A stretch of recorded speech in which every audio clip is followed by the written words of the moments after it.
Since 10th onwards, I have been into this competition cycle. Now, if a person is always into competition, when would he have time to pursue his passion if he's always competing with someone else? What we have seen is, what history suggests is, the ones who run by themselves, for themselves, are often seen beating the competition without wanting to.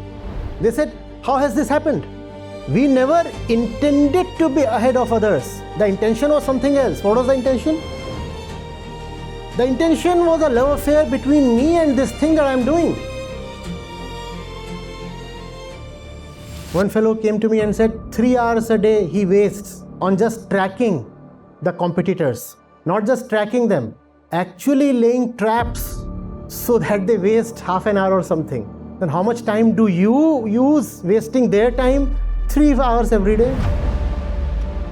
This is not the way of love. This is not the way of authenticity or commitment.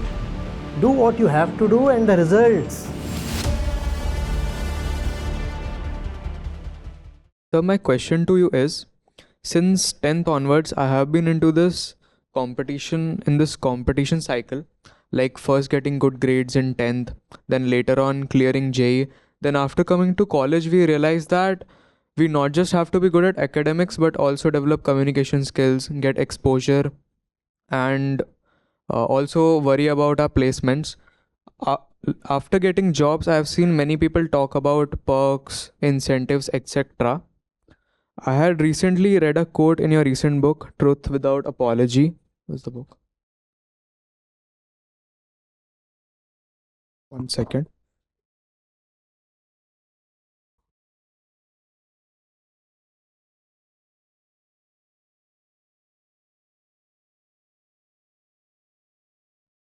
The quote says, "The joy of overcoming yourselves is much deeper and more authentic than the fleeting pleasure of indulging yourselves." Now, if a person if a person is always into competition, when would he have time to pursue his passion if he's always competing with someone else? That's right. Well said. Well said. See, there are two types of competitions. One is when you are running alongside the other and continuously looking at the other. Obviously, if you're continuously looking at the other, there can be no passion, no love, no inwardness. You're just looking at the other one, and the other's actions are not controlled by you. The other can suddenly slow down and you will feel happy. But this happiness is borrowed happiness, right? Something happened there and he dictated when you would be happy. In fact, he can just smile to himself and say, let me make this one happy now. Let me slow down a little. And he'll start laughing. Equally, the other one has the power to make you sad. He'll say, let me just accelerate a bit. And this one will start crying. So this is the first kind of competition in which really there can be no fun. The second kind of competition is when you are running with yourself. You are acting because you want to act. You have known what deserves to be done, and you have jumped into it and immersed. And in this, again, it is possible that there are others running ahead of you, beside you, behind you. It's again possible. But now you are not looking at them. Externally, situation 1 and 2 may look almost the same. The critical difference is whether you are doing something with respect to others or whether you are doing it because there is joy for you in it. What we have seen is, what history suggests is, The ones who run by themselves, for themselves, are often seen beating the competition without wanting to. They don't even want to beat the competition, and at the end or at some point they discover that they are ahead of most of the pack and are surprised.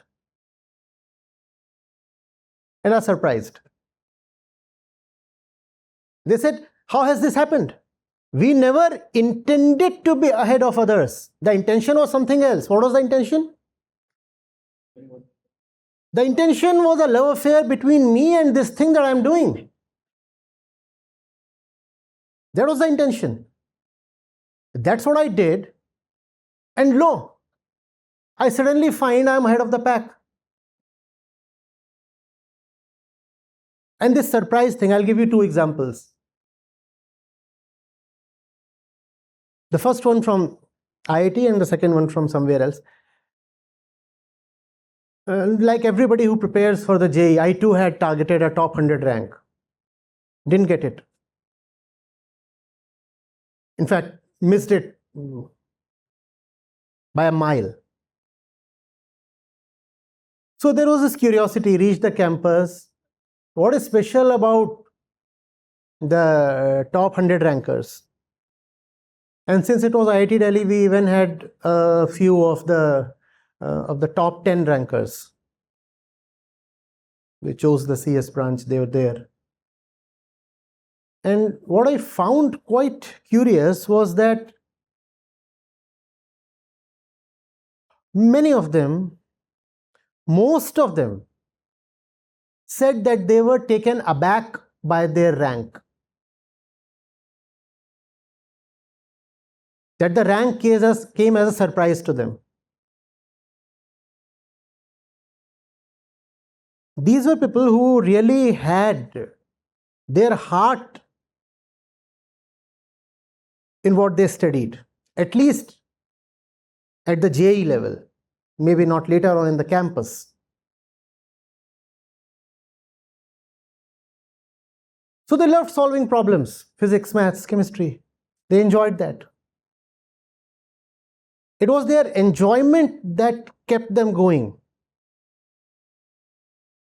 that enabled them to do the long hours. And then the result was declared and they say, oh, All India rank 5? How is that possible? One of them said, I thought it is some kind of typo or something, and waited for 3-4 days in case the JEE office issues a clarification or correction. I just couldn't believe That's how you beat the competition, not by targeting the competition, but by being with yourself.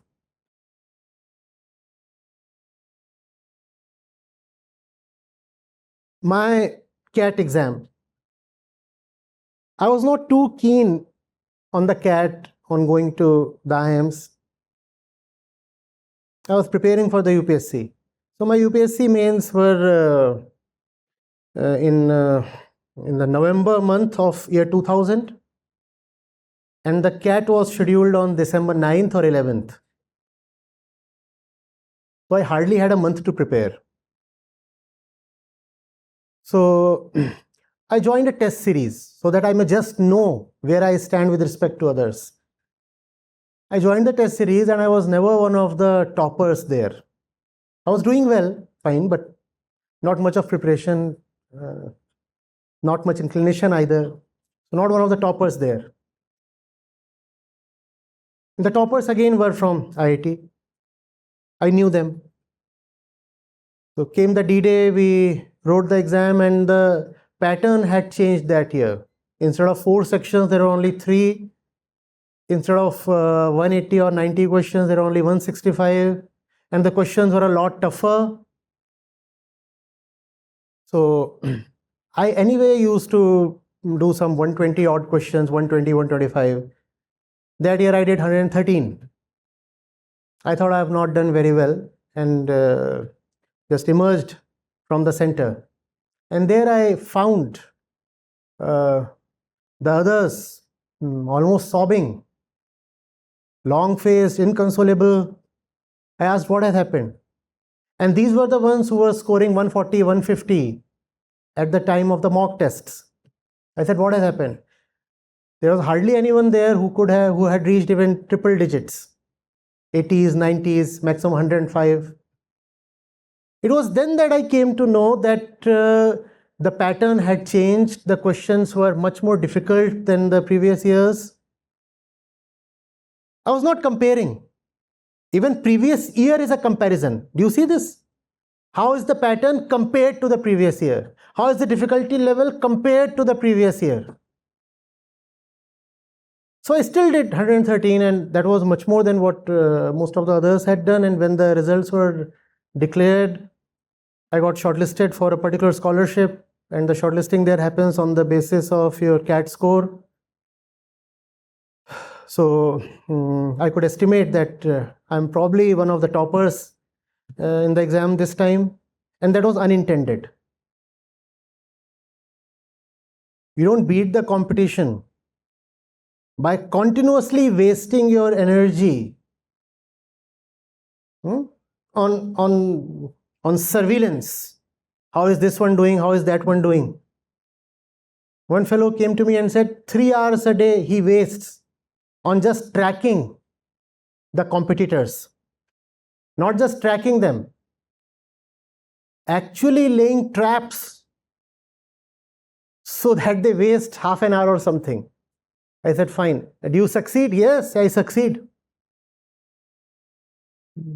I am very smart. I waste at least an hour of my competitors' time every day. How many competitors do you have? There are 5 or 6 tough ones. Then how much time do you use wasting their time? 3 hours every day. To waste their 1 hour, this fellow wastes. This is not the way of love. This is not the way of authenticity or commitment. Do what you have to do, and the results, let them show up on their own. And then even if the results are not what the world demands of you, you won't be disappointed. Why? Because you anyway had a good time. You are doing what you love to do. If the results are great, that is a bonus. That's an extra thing. Even if the result is not great, you say, fine. I mean, who cares? Who cares? The food was delicious. You are already satisfied. Now, if you find a huge discount in the bill, that's a bonus. And even if the discount is not there, you are already all right. No?